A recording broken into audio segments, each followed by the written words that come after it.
اللہ جل شانہ کی اضافی صفات بھی ہیں، کئی بندوں میں، سب بندوں میں پائی جاتی ہیں، کچھ نہ کچھ پائی جاتی ہیں۔ اللہ فرماتا ہے میں بھی سمیع ہوں، بندے بھی سنتے ہیں تو سمیع ہیں۔ اللہ بصیر ہے، بندے بھی دیکھتے ہیں تو بصیر ہیں۔ توجہ ہے جی؟ ہر بندے میں کچھ نہ کچھ رحم ہے۔ اللہ رحیم ہے، جس میں رحم ہو، جو رحم کرتا ہو بندہ وہ بھی رحیم ہوتا ہے۔ کچھ توجہ ہے جی؟ خاص اللہ کی صفات ہماری علم کلام کی کتابوں میں امور عامہ، اعلیٰ درجے کی کتاب امور عامہ، امور عامہ میں 7 صفتیں خاص لکھی گئی ہیں کہ یہ اللہ کی خاص 7 صفتیں ہیں۔ کیا؟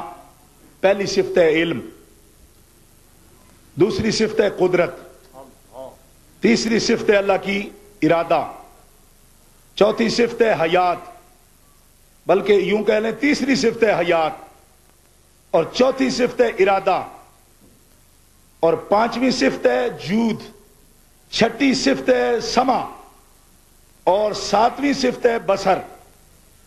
یہ 7 صفات امور عامہ میں موجود ہیں، اور انہی کو تمام شرح عقائد میں بھی، تمہید عبد الشکور سالمی میں بھی، شرح مقاصد میں بھی، علم کلام کی سب کتابوں میں یہ 7 خاص صفات اللہ تعالیٰ کی فرمائی گئی ہیں۔ اور ان 7 کو نقل کر کے اسی امور عامہ کے شارح ہیں شیخ امان اللہ، جن کا اپنا عقیدہ بھی کچھ متزلزل ہے، لیکن اس بات کے نقل کرنے میں بڑی دلیری کر گئے۔ فرمایا یہ 7 صفات ذاتیہ ہیں باری تعالیٰ کی، ان کو کچھ تو سب میں ظاہر کیا، مگر کما حق ہو اپنی صفات ذاتیہ کو اکٹھے جس ذات میں ظاہر فرمایا وہ ذات جناب محمد رسول اللہ۔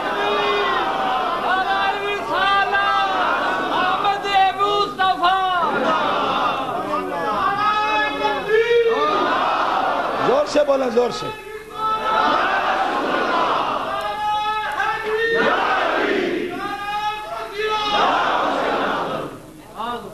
بات سمجھ آئی آپ کو؟ یہ نہیں آئی؟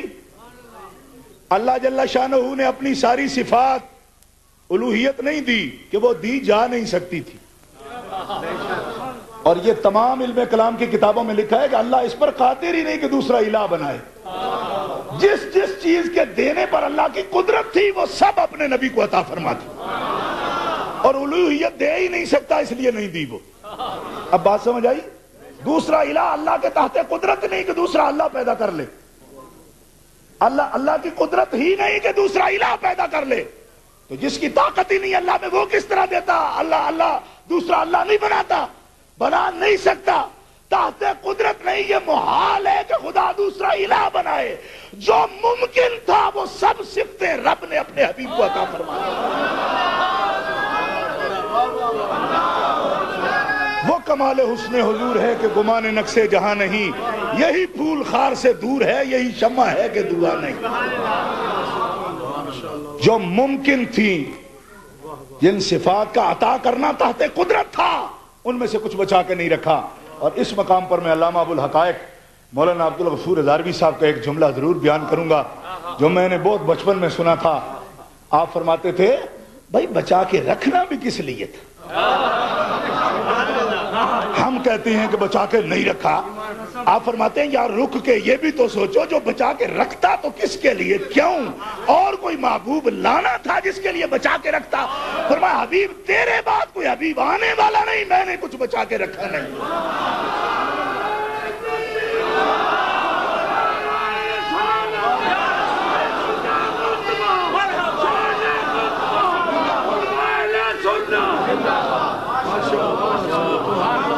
کیوں؟ اس لیے کہ ان جیسا جب کوئی آنے والا نہیں، سب سے بچا کے ان کے لیے رکھی ہیں صفات، پہلوں سے بچا کے رکھی ہیں ان کے لیے کہ یہ آنے والے ہیں۔ سمجھ رہے ہیں؟ محسوس کر رہے ہیں اس بات کو؟ محسوس کر رہے ہیں آپ اس بات کہ پہلوں سے کچھ بچا کے رکھی ہیں کہ وہ آئیں گے تو دیں گے، اور ایک نہیں ہزاروں ہیں جن کی نشاندہی ہو سکتی ہے۔ ہاں سرکار کے امتیازات سینکڑوں سے زیادہ ہیں، ہم جیسے جو ناقص العلم ہیں ان کے پاس بھی سینکڑوں سے زیادہ ہیں۔ ہاں حضور کے امتیازات جو پہلے انبیاء میں نہیں اور حضور میں ہیں، یہ تو معلوم ہوتا ہے کہ پہلوں سے کچھ بچا کے رکھا ہے۔ کوئی ایک بھی ایسی بتاؤ کہ جو ان سے بھی بچا کے رکھی ہے. کیوں؟ فرمایا جب آپ کے بعد کوئی آنے والا نہیں تو ہم نے بچا کے کچھ رکھا نہیں. جو ممکن تھا وہ سب خوبیاں آپ کو عطا فرما دی. اب جو عاشق ہیں حضور کے وہ پیار سے کہے سبحان اللہ. اس بات کہنا میری ذمہ داری ہے, اس کا استقبال کرنا تو آپ کی ذمہ داری ہے نا بھائی. آپ کہیں ہم عاشق ہیں, بولنے سے ویسے معذور ہیں تو کس طرح پھر بات ہو سکتی ہے؟ گرامی قدر حضرات, کوئی حسن بچا کے نہیں رکھا, کوئی خوبی بچا کے نہیں رکھی, کوئی صفت بچا کے نہیں رکھی. جتنی خوبیاں ممکن تھی, اور اللہ سے وَلَيْسَ عَلَى اللَّهِ بِمُسْتَنْكِرٍ, اور یہ اللہ سے کوئی مشکل بھی نہیں کہ وہ ایک ذات میں سب خوبیاں جمع فرما دیں. علماء نے لکھا ہے یہ ایسا کوئی مشکل نہیں, اللہ کے لیے کوئی مشکل نہیں. آپ جب کہتے ہیں جی اتنی سی یہ سی ڈی ہے, جی اتنا سا یہ جی ہمارے پاس چیز ہے, اس میں 1 کروڑ ہے, 2 کروڑ ہے, 4 کروڑ ہے, تو اتنی سی سی ڈی میں اگر کروڑ کی چیز کوئی یا کروڑ معلومات جو ہیں وہ آپ بند کر سکتے ہیں اسباب کے ذریعے, اسباب اور عقل کے ذریعے, تو اللہ اپنی قدرت کے ذریعے ساری خوبیاں ایک ذات محمد میں جمع کیوں نہیں فرما سکتا؟ ساری خوبیاں جمع فرما دی اور علم بھی عطا فرمایا, خاص اپنے علوم اپنے حبیب کو عطا فرمائے. اب یہ بات کرنے کی ضرورت نہیں ہے کہ حضور کا علم شریف کیا محیط ہے, محیط علم ہے, یہ کہنے کی ضرورت نہیں ہے. جی آپ کہیں. میرے پیارے مسلمان پراؤں دوستوں, السلام علیکم بزرگوں, سارے مسلمانوں نعرے لائے جو اس پاک محفل میں کہنا کہ میں بھی اپنی حاضری دے دے ذرا شکر ہے. میں کہنا کہ ہر مسلمان بچہ, ہر جوان یہ جذبہ ہوا ہے کہ جیڑی بھی مجلس ہوا ہے اسلامی اسے نعرے لاؤ, بچے تو لا کے بڈھے تک لاؤ. لیکن میں کہنا کہ میں اپنی حاضری بھی دے گا اس وقت. نعرہ تکبیر,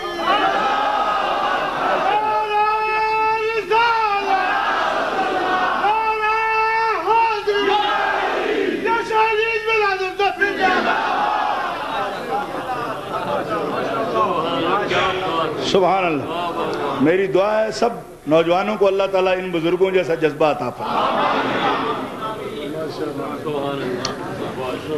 اللہ کے لیے ایک مشکل نہیں ہے, اور جب مشکل نہیں ہے تو توجہ فرمائیے, اللہ تعالیٰ نے اپنی صفات ذاتیہ کا مظہر بھی اپنے حبیب کو بنا دیا, علم دیا, اور مخلوق کی نسبت لامحدود علم اپنے حبیب کو عطا فرما دیا. مخلوق کی نسبت, میں نے ہزاروں مقامات پر یہ بات کہی ہے, پوری دنیا میں, عراق میں بھی یہ بات کہی ہے میں نے, ساؤتھ افریقہ میں بھی کہی ہے, آج تک اس کو کوئی چیلنج نہیں کر سکتا. مخلوق کی نسبت لامحدود علم اللہ نے اپنے حبیب کو عطا فرما دیا. مخلوق کی نسبت لامحدود علم عطا فرما دیا, اور اس کا کوئی انکار کرے تو کیسے کر سکتا ہے؟ ضد کرتا ہے, ضد کرتا ہے. اور جو لوگ تنقیص کرتے ہیں, دیکھیے تحقیق اور چیز ہے, ریسرچ جسے کہتے ہیں, تحقیق اور بات ہے, لیکن تنقیص اور بات ہے. اس کا فرق سمجھا کریں آپ. میں جو چاہتا ہوں کہ ہماری قوم ان سے نفرت کرے, سنی قوم بد مذہبوں سے, بد عقیدہ اور گستاخوں سے نفرت کرے, تو کیوں چاہتا ہوں؟ اس لیے کہ جو تحقیق کرتے ہیں ہم ان کے خلاف نفرت نہیں پھیلانا چاہتے, لیکن جو توہین کرتے ہیں ہم ضرور چاہتے ہیں کہ مسلمانوں کے دلوں میں ان کے لیے محبت نہیں ہونی چاہیے. کیوں؟ کہ تحقیق کا حق علماء کو ہے, توہین کا حق کسی کو نہیں ہے. اب میں آپ سے یہ کہتا ہوں کہ میرا یہ دعویٰ ہے, میں آپ کے سامنے یہ بات شریعت کی روشنی میں عرض کر رہا ہوں کہ اللہ نے مخلوق کی نسبت لامحدود علوم اپنے حبیب کو عطا فرما دیے. اس کے مقابلے میں وہ کیا کہتے ہیں؟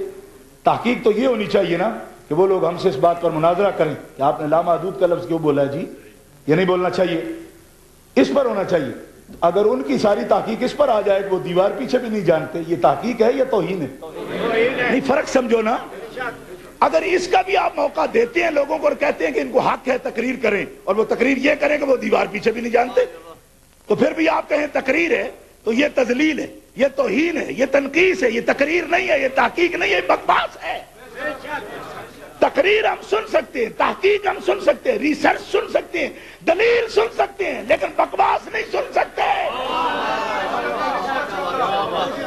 اور اہل اسلام اس میں فرق نہیں کرتے, وہ سب کو کہتے ہیں جی تقریر ہو رہی ہے. کیا وہ کوئی بولے جی وہ دیوار بھی چلی جائے, کہا یہ تقریر ہو رہی ہے, میں نے کہا تقریر نہیں ہو رہی ہے, توہین ہو رہی ہے. اس کی کیا دلیل ہے دیوار پیچھے نہیں جانتے جی؟ کہا جی دلیل عقلی ہے. کیا؟ کہ دیوار پیچھے چونکہ ہماری نظر نہیں دیکھتی، یہ دلیل ہے ان کی. تو وہ بھی بحیثیت بشر چونکہ ان کی بھی ایک نظر ہے تو وہ بھی نہیں دیکھتے ہوں گے، اس لیے ہم نے کہا جی وہ دیوار پیچھے نہیں جانتے، کیونکہ ثقیل چیز ہے نا دیوار. تو اس میں سے بصر ہماری جو ہے، اس کی نور جو ہے آنکھ کا، وہ اس کے پار نہیں گزر سکتا. جب ہمارا نہیں دیکھتا ان کو بھی نہیں دیکھتا. تو ہم نے کہا کہ آپ مولوی نہیں، آپ عربی نہیں پڑھے، آپ نے بخاری شریف نہیں پڑھی؟ کہاں پڑھی ہے؟ میں نے کہا کہاں پڑھی آپ بتائیے، کہاں پڑھی ہے؟ صرف بخاری شریف کا نام لے دینے سے آتا ہے کہ بخاری شریف پڑھی ہے؟ کہاں پڑھی ہے آپ نے بخاری شریف؟ کہاں پڑھی ہے ہمارے علماء سے؟ میں نے کہا آپ نے اس میں نہیں پڑھا. تو حضور فرماتے ہیں میں اپنے اس منبر پر اب بیٹھا ہوا ہوں اور اس جگہ بیٹھ کر میں اپنا حوض دیکھ رہا ہوں. اگر بخاری شریف میں یہ موجود نہ ہو ہماری گردن اتار دو. اگر موجود ہے تو یہ بتاؤ دیوار زیادہ دور ہے یا حوض دور ہے؟ کروڑوں میلوں کا فاصلہ ہے حوض کے اور اس دنیا کے درمیان، اور مصطفیٰ فرماتے ہیں میں یہاں بیٹھ کر جنت بھی دیکھ رہا ہوں. اگر یہ بخاری شریف میں موجود نہ ہو تو میں مجرم ہوں.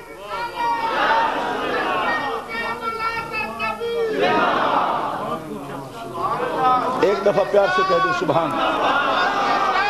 پیار سے کہیے سبحان اللہ. پیار سے، ادھار سے نہیں، پیار سے کہیے. ہر مقرر کی ایک طرز نہیں ہوتی نا جی. میں شریک کرتا ہوں بات میں، تقریر ہی نہیں کرتا، تھوڑا تکرار بھی کرتا ہوں جی. اور میرا تجربہ یہ ہے کہ بات وہی یاد رہتی ہے، صرف شبینے کرنے سے لوگوں کو یاد کچھ نہیں رہتا. گرامی قدر حضرات توجہ فرمائیے، توجہ فرمائیے. میں کیا عرض کر رہا ہوں؟ یہ حدیث نہیں ہے کہ میں اپنا حوض دیکھ رہا ہوں، یہ حدیث نہیں ہے کہ میں جنت دیکھ رہا ہوں.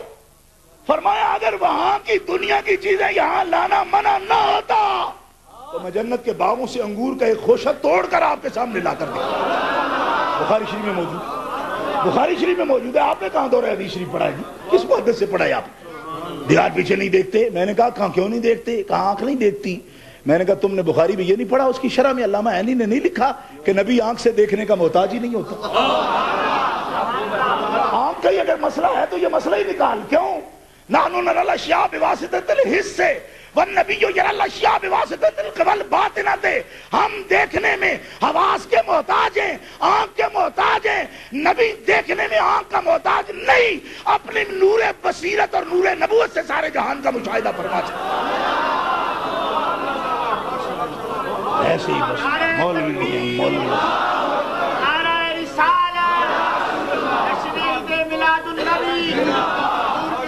مبلغ اسلام، ترجمان اہل سنت، سلطان المناظرین حضرت علامہ پیر سید محمد عرفان شاہ صاحب مشہدی، جمعیت تبلیغ الاسلام. بات سمجھ رہے ہیں آپ؟ ہم حواس کے ادراک میں حواس کے محتاج ہیں، انسان سب. نبی انسان ہوتے ہوئے حواس کا محتاج نہیں ہے. بولو نا سبحان اللہ، بولو. یہ بات ہے، اگر سمجھ آئی ہے تو کہو سبحان اللہ. نبی محتاج نہیں. اشیاء کے ادراک میں نبی حواس کا محتاج نہیں ہوتا. جو محتاج ہو وہ نبی نہیں ہوتا. کیوں؟ نبی بنتا کس سے ہے یہ بات آپ کو معلوم ہے؟ پہلا امتیاز یہ ہے کہ اس پر وحی آتی ہے اور وحی خود حواس سے اوپر ہے. کوئی آدمی اپنے حواس سے وحی لا کر دکھائے اور نبی تو پہلی وحی آنے سے ہی ممتاز ہو جاتا ہے. بات آپ سمجھے نہیں؟ جہاں سے حواس کی حد ختم ہوتی ہے وحی کی تو وہاں سے بھی ابتدا ہوتی ہے. حواس ظاہرہ حواس باطنہ کی حدیں جہاں ختم ہو جاتی ہے وحی کا علاقہ وہاں سے شروع ہوتا ہے. نبی پر پہلی وحی آتی ہے اسی وقت ہی وہ ساری مخلوق سے ممتاز ہو جاتا ہے. کیونکہ حواس کی دنیا جہاں ختم ہو گئی وحی کا تو علاقہ وہاں سے شروع ہوا ہے. کیا وحی کا علاقہ ادھر ہے حواس؟ نہیں. کہیے نا سبحان اللہ. تو سمجھا ہے ہی نہیں جس بات کو بات کرتے. الف بے نہیں آتی، مقام مصطفیٰ کی الف بے نہیں آتی. اور بیٹھے ہیں جی حضور کا ہم مقام بیان کریں گے. میں نے کہا یہ آپ کے بس کا روگ نہیں، آپ کو سمجھ ہی نہیں، اور یہ صرف علم سے سمجھ نہیں آتی. اس کے لیے اس کے لیے کسی فقیر کی نظر ہونی چاہیے. خدا کی قسم سمجھ نہیں آتی علم سے. ہاں میں قسم اٹھا کر کہہ رہا ہوں, صرف عام علم سے یہ بات سمجھ ہی نہیں آتی. ہاں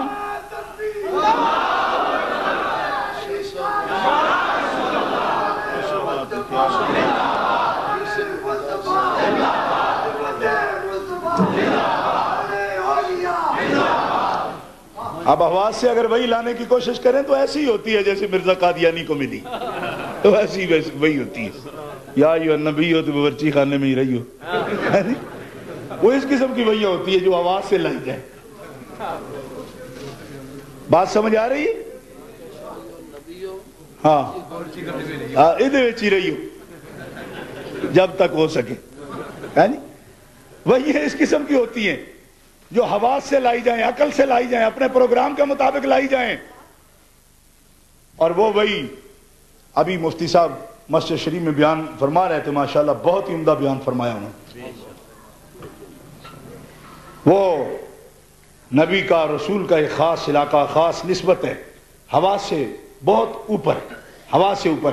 اور اس بارے میں ہم کسی ابہام میں اور کسی قسم کے شک و شبہ میں مبتلا نہیں. میں آپ کو یہ بات کہنا چاہتا ہوں, اہل سنت و جماعت آج نبی علیہ السلام کے میلاد کے دن بالکل دوپہر کے سورج کی طرح یہ بات ہمارے سامنے واضح ہے کہ اللہ جل شانہ نے ما کان و ما یکون, جو کچھ ہو چکا اور جو کچھ ہوگا, یہ سارے علوم پر نبی علیہ السلام کے علم کو محیط فرما دیا. کیسے فرما دیا ہے اس کی تصریحات موجود ہیں. تدریجن فرمایا ہے, اتنا فرمایا ہے, وہ بات الگ ہے. اب کیا ہے, اب تدریجن تو نہیں ہو رہا نا کہ ہم اس کو بیان کریں. ایک مناظرے میں ایک آدمی پوچھنے لگا تدریجن ہوتا ہے, تدریجن. میں کہ وہ تدریجن بھی اب تو ترقی پر ہو گیا نا, اب اس کا تدریجن کا کیا ذکر کریں. مجھے کہ وہ تدریجن ہوتا ہے, فلاں مناظر نے کہا تدریجن ہوتا ہے, اور میں نے کہا تدریجن اب ہو رہا ہو تب تو کریں اس کا ذکر, جب اب مکمل ہو چکا تو اب کیا تدریج کا ذکر کریں, اب تو اپنی ترقی پہ پہنچ گیا وہ, اب تو چاہے نقطے کو بیان کرنا پڑے گا ہمارے. بات سمجھ آئی آپ کو یا نہیں آئی؟ یہ خاص بات ہے کہ تدریجن ہے. میں نے کہا وہ درجے ہو چکے سارے, اب کیا کریں, اب تو پوری ترقی پر ہے نا. کوئی سمجھ نہیں آئی میں کیا کہہ رہا ہوں. یہ خاص بات ہے جو عرض کر رہا ہوں. مناظرے میں کہتے ہیں آہستہ آہستہ ہوا یا کبارگی ہوا. میں نے کہا آہستہ آہستہ بھی ہوا, اب تو ہو چکا. اب کیا پوچھتے ہو, اب کیا پوچھتے ہو کہ اب بھی ہو رہا ہے. اب تو ہو چکا نا, جب ہو چکا تو اب تو وہ بیان کرنے دو جو ہو چکا. اور تم وہ لوگ کے بیٹھے ہوئے فلاں موقع پر نہیں ہوتا, فلاں نہیں ہوا تھا, اس موقع پر یہ کہا تھا, اس موقع پر یہ کہا تھا. میں نے کہا سارے موقع جب گزر گئے تب مکمل ہوا کہ نہیں ہوا. تو ہم تو اس موقع کے بھی بعد آئے ہیں نا, تو اب پہلے موقع کا ہم کیا ذکر کریں جی. اب اگر ایک آدمی بیرسٹر ہو گیا, ایم اے پاس ہو گیا, تو ہم اس کو کہیں تم تو کچی میں بھی پڑھتے تھے نا, نہیں سمجھ آئی, تم نرسری میں بھی پڑھتے تھے, تو تم جی اے سی جی سی کیا کہتے ہو اس میں بھی پڑھتے تھے, تم نے اے لیول. اس نے کہا کیا ہے کیا ہے کیا ہے, پر کیا سر کھاتے ہو آپ, تو میں نے ماسٹر ڈگری کر لی ہے. بات سمجھ نہیں ہے آپ کی. ہوتا ہے اسی طرح ہوتا ہے, تدریجن ہوتا ہے, پر جب ہو چکے تو پھر تدریجن کا کیا ذکر ہوتا ہے. اب ہو چکا جو ہونا تھا ہو گیا, آپ ترقی پہ پہنچ گئے, انتہا پہ پہنچ گئے.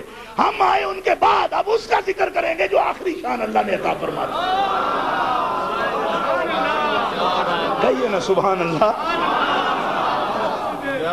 سب پہلے ذکر کرتے رہیں گے. اب ایک آدمی بوڑھا بیٹھا تھا, اس کو کوئی آدمی کہے کہ تم بچے تھے نہیں, اپنے پاؤں پہ اپنے ہاتھوں پہ تم جو ہے نا اس طرح تم تو زمین پر ایسے لوٹتے تھے, رڑتے تھے تم. جی کسی بوڑھے کو یہ یاد کریں, اس نے کہا ہوتا, اب تو میرے پوتے بھی اسی طرح ہے. نہیں بات سمجھ آئی آپ کو. تو اس کو کوئی اب وہ یاد دلائے جناب تو ہم تو زمین پہ اس طرح لوٹا کرتے تھے. اس سے کہا لوٹا کرتے تھے, پر اب تو پڑپوتے بھی لوٹا کرتے ہیں بھائی, چھوڑو بھی اس بات کو. اب نہیں سمجھ آئی, اب اس بات کو چھوڑو بھی, لوٹا کرتے تھے فلاں یہ بات ہوئی, اگا نہیں ابھی نہیں, میں کہا گزر گیا گزر گیا. تو جب اس گزری بات کا ذکر ابو بکر صدیق نے کبھی نہیں کی, کہو نا سبحان اللہ. تم ہمیں وہ یاد دلاتی ہو ابھی فلاں موقع پر چپ کیوں کی. فرمایا پھر کوئی بولا بھی نا, جب بول چکا تو اب چپ کرنے کا کیا ذکر, چھوڑو. کوئی مرض ہے اس طرف جاتے ہو. میں جس بات پر آپ کو متوجہ کرنا چاہتا ہوں اگر اس پر متوجہ نہ ہو تو پھر کوئی بات نہیں ہے. سمجھ آئی؟ یعنی اس طرف جو جاتا ہے ہوتا مریض ہے وہ خبیث، اس پہلو پر جو جاتا ہے اندر مرض ہے، بڑی بڑی ڈیپلی کوئی بات ہوتی ضرور ہے اس کے اندر۔ آپ کہتے ہیں سمجھ نہیں آئی، 10 سال سے سلام پڑھ رہا ہے، میں نے کہا جب اس نقطۂ نظر پہ جاتا ہے تو ہے خبیث، اس انداز سے جب سوچتا ہے تو اندر کوئی بات ضرور ہے۔ آپ کہیں گے یہ آپ کا فلسفہ ہے، میں نے کہا میرا نہیں، یہ حضرت عمر کا فلسفہ ہے۔ تفسیر روح البیان اٹھا کے دیکھیے، سورہ عبسہ و تولیٰ کے تحت عبسہ و تولیٰ، علامہ اسماعیل حقی لکھتے ہیں حضرت عمر فاروق کے پاس ایک آدمی آیا اور اس نے آ کر کہا کہ مضافات میں ایک چھوٹی سی مسجد ہم نے بنائی، اس میں جو امام ہے نابینا ہے، وہ ہر نماز میں سورہ عبسہ و تولیٰ پڑھتا ہے، جاری ہو سری ہو ہر وقت عبسہ و تولیٰ پڑھتا ہے۔ اب سنو عبسہ و تولیٰ ان جاء العمى، کیا قرآن نہیں ہے؟ اس کا ہر حرف پڑھنے کے 10 نیکیاں نہیں ہیں؟ اس کو پڑھنے کے لیے وضو ضروری نہیں ہے؟ بھائی چھونے کے لیے یہ سورت پڑھنی ہے، وضو ضروری نہیں؟ یہ کوئی 2 نمبر کا قرآن ہے؟ بولو بولو، بولنے میں کوئی حرج نہیں ہے۔ یہ اگر کوئی آپ کو بتاتا ہے کہ بلانا نہیں چاہیے تو غلط کہتا ہے جی، کوئی حرج نہیں، یہاں نہیں بولیں گے تو باہر آپ کو بولنے کی توفیق ہی نہیں ہوگی، یہ میرا تجربہ ہے۔ حضرات بات سمجھیں کہ عبسہ و تولیٰ 2 نمبر کا قرآن ہے؟ بولو بولو، اصلی قرآن ہے نا؟ تو کیا شکایت ہے جی؟ اس پہ کیا شکایت ہے؟ یہ کوئی شکایت کا مقام ہے؟ قرآن پڑھتا ہے جی، یہ کوئی شکایت ہے؟ بس یہ اتنی کھلی بات ہوتی تو آپ ایسے ہی سمجھ جاتے، یہ تو ایسے ہی بات ہوئی، کوئی کہتا ہے جی وہ نیکی کرتا ہے جی، شکایت ہے جی وہ نیکیاں کرتا ہے۔ شکایت کی اس بندے نے، پہلے تو صحابی کا ذہن دیکھو، زاویہ نگاہ دیکھو، اس کے سوچنے کا انداز دیکھو، اس بات پر کھٹک گیا کہ یہ عبسہ و تولیٰ کیوں پڑھتا ہے۔ میں صدقے جاؤں صحابہ کے اس بات پر بھی کھٹک جاتے تھے، یہی تو بات ہے نا بھائی، کھٹک گیا، کھٹکا کیوں پہلے یہ سوچو۔ اور اس قدر جرم سمجھا کہ امیر المومنین کو شکایت کی جا کر، انہوں نے کہا جی ہمارا امام جو ہے نا اس کے بارے میں شکایت ہے۔ آپ نے فرمایا کیا شکایت ہے؟ کہا جی عبسہ و تولیٰ پڑھتا ہے۔ آپ نے فرمایا یہ تو واقعی شکایت کی بات ہے، اس کو بلاؤ، بلاؤ اس کو۔ آ گیا، فرمایا میں نے سنا تو عبسہ و تولیٰ پڑھتا ہے ہر نماز میں۔ میں نے کہا جی پڑھتا ہوں میں، قرآن ہے نا؟ آپ نے فرمایا مجھے پتہ ہے قرآن ہے، میں تجھ سے پوچھتا ہوں تو عبسہ و تولیٰ پڑھتا ہے؟ میں نے کہا پڑھتا ہوں۔ میں کیوں پڑھتا ہے؟ عبسہ و تولیٰ ہر نماز میں تو کیوں پڑھتا ہے؟ اس نے کہا مجھے یہ عبسہ و تولیٰ کی تلاوت محبوب ہے، پسند ہے۔ آپ نے فرمایا کیوں پسند ہے؟ اس نے کہا اس لیے پسند ہے کہ اس میں اللہ نے اپنے حبیب کو ایک مسئلے پر خبردار کیا ہے، خبردار کیا ہے، اور یہ جو اللہ نے خبردار کیا ہے نا لفظوں میں، اس انداز سے مجھے پیار ہے۔ حضرت عمر نے فرمایا اس اندھے کو لے جاؤ، ابھی یہ منافق ہے اور ابھی اس کی گردن مار دو، ابھی اس کی گردن مار دو۔ فرمایا اوے اندھے خبیث، تجھے تنبیہ پر پیار آتا ہے، والا سوف یؤتیک ربک فترضی پر کیوں پیار نہیں آتا تمہیں؟ آہستہ کہیں کہ سن نہ لے، سبحان اللہ۔ نعرہ رسالت، عظمت مصطفیٰ، شان مصطفیٰ، حضور قبلہ عالمی مبلغ اسلام، فخر المناظرین، شیر اہل سنت، ترجمان اہل سنت، جمعیت تبلیغ الاسلام۔ بات سمجھ آئی جناب؟ اس کی گردن مار دی گئی، تفسیر روح البیان اٹھا کے دیکھو، گردن کاٹ دی گئی اس اندھے امام کی جس نے عبسہ و تولیٰ سے پیار کیا۔ کہتے ہیں مجھے یہ تنبیہ کا انداز پسند آتا ہے۔ فرمایا تجھے یہ پسند آتا ہے تو مجھے تیرا قتل کر دینا پسند آتا ہے۔ تو خبیث ہے، منافق ہے، عمر کے دور میں تو کیسے زندہ رہ جاتا ہے؟ عمر کے دور میں تو کیسے زندہ رہ سکتا ہے؟ مارو اس کو، یہ خبیث ہے۔ قرآن پڑھتا ہے، قرآن جناب، بولو نا، کیا پڑھتا ہے؟ مار دو، قتل کرو اس کو۔ کیوں؟ یہ منافق ہے، اسے تنبیہ پر پیار آتا ہے۔ بَدُّہَا وَاللَّيْلِ اِذَا سَجَا پہ کیوں پیار نہیں آتا اسے؟ وَلَلْآخِرَةُ خَيْرٌ لَكَ مِنَ الْأُولَىٰ پہ اسے کیوں پیار نہیں آیا؟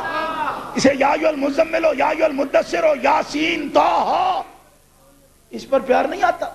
لَقَدْ مَنَّ اللَّهُ عَلَى الْمُؤْمِنِينَ إِذْ بَعَثَ فِيهِمْ رَسُولًا پر پیار نہیں آتا۔ إِنَّا أَرْسَلْنَاكَ شَاهِدًا وَمُبَشِّرًا وَنَذِيرًا پہ پیار نہیں آتا۔ اور لا ترفعوا اصواتکم فوق صوت النبی پر پیار نہیں آتا اس کو، اور اس کو شان والی آیتوں پر پیار نہیں آتا، تنبیہ پر پیار آتا ہے۔ اور جو اس نیت سے قرآن بھی پڑھے وہ قاری بھی لعنتی اور منافق ہے، زندہ رہنے کے قابل ہے۔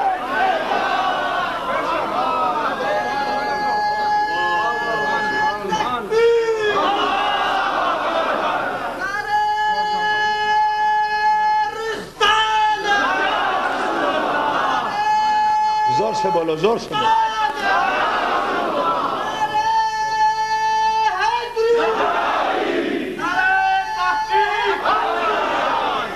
لہذا ہر قاری کو بھی آپ کوئی معیار نہ سمجھیں، قاری بھی وہ جو پہلے ایمان اور حسن نیت کے ساتھ قرآن پڑھتا ہے۔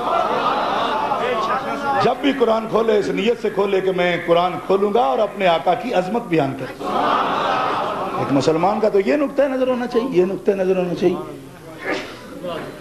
قرآن ہم پڑھ رہے ہیں، قرآن ٹھیکیدار اس کا بات کے بنے ہوئے ہیں۔ قرآن خود کہتا ہے اما الذین فی قلوبہم مرض فزادتہم رجسا الی رجسہم، جو دل میں مرض لے کر مجھے پڑھتے ہیں ان کا تو گند زیادہ ہو جاتا ہے۔ میری تلاوت کرنے سے ان کو کچھ فائدہ نہیں ہوتا، ان کا گند اور بڑھ جاتا ہے، غلاظت بڑھ جاتی ہے ان کے دلوں میں۔ اذا تلیت علیہم آیاتہ زادتہم ایمانا، جن کی نیت درست ہے قرآن ان کے سامنے پڑھا جائے تو ان کا ایمان اور زیادہ قوت والا ہو جاتا ہے۔ اور کبھی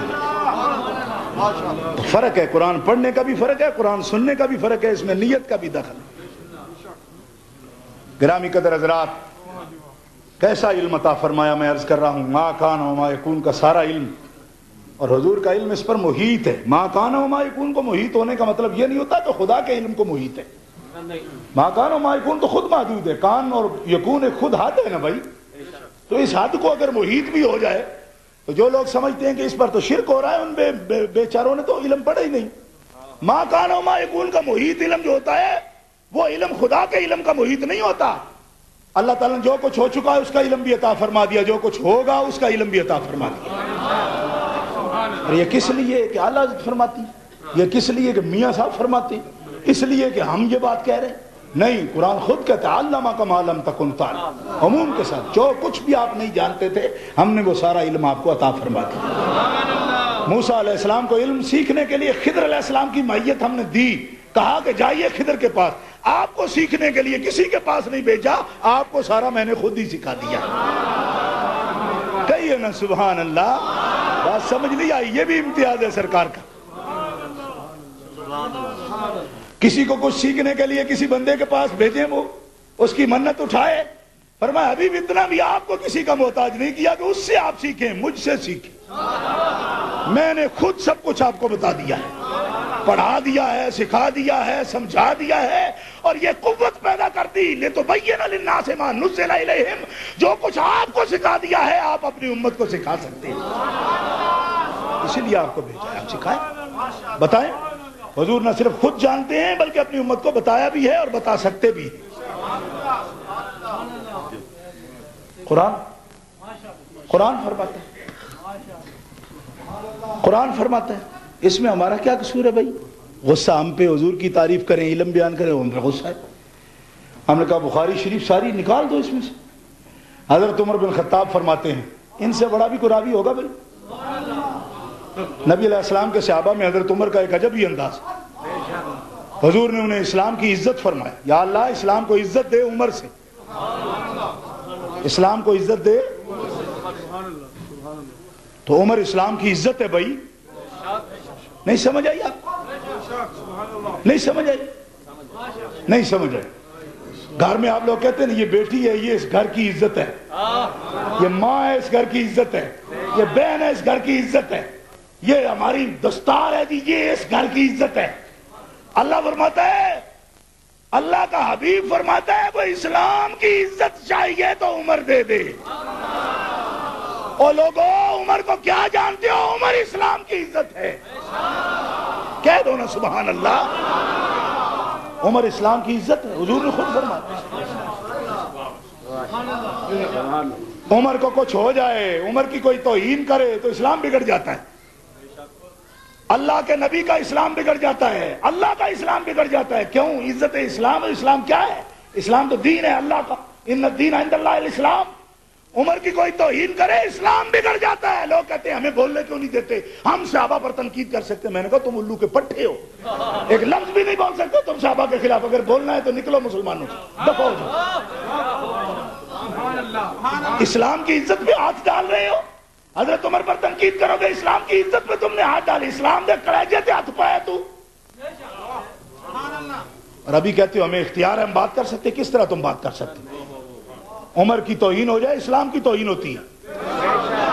بولو نا مسلمانوں, بے شک. زور سے کہو سبحان اللہ. حضرت عمر کی توہین ہو جائے اسلام کی توہین ہوتی ہے. عمر عزت اسلام ہے, عمر شوکت اسلام ہے. حضور خود فرماتے ہیں میرا عمر وہ ہے جس کی زبان پر حق بولتا ہے. شیطان عمر کے سائے سے بھی بھاگتا ہے. کہو سبحان اللہ. عمر کے سائے سے بھی شیطان بھاگتا ہے. اور ایک دن حضور نے فرمایا جبریل امین سے, فرمایا جبریل میرے پاس وحی لاتے ہو, میرے دوستوں کی بھی کوئی تعریف ہے اللہ کے ہاں کہ میری تعریف ہے؟ حضرت جبریل امین عرض کرتے ہیں یا رسول اللہ آپ کے دوستوں کی اللہ کے ہاں بڑی شان. فرمایا دیکھو یہ عمر ہے, اللہ کے ہاں اس کی بھی کوئی تعریف ہے, اس کی کوئی مدح ہے؟ یہ میرے عمر ہے, میرے عمر کی کوئی مدح ہے تیرے اللہ کے ہاں؟ حضرت جبریل امین کہتے ہیں یا رسول اللہ اگر مجھے نوح علیہ السلام جتنی عمر